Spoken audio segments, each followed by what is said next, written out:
কেমনে হলো সব? কিভাবে মরছে? জানি না কোন বরযাত্রী টাকা ধার দিয়েছিল গো, সেই বচ্চার টাকা ফেরত দেয় নাই, সেই টেনশনে হার্ট স্ট্রোক করে মারা গেছে গো।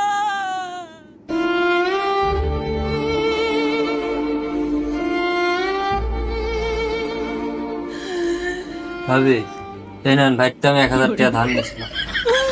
আমিও নিয়েছিলাম। ভাবি থাকেন, তাহলে আমরা যাই।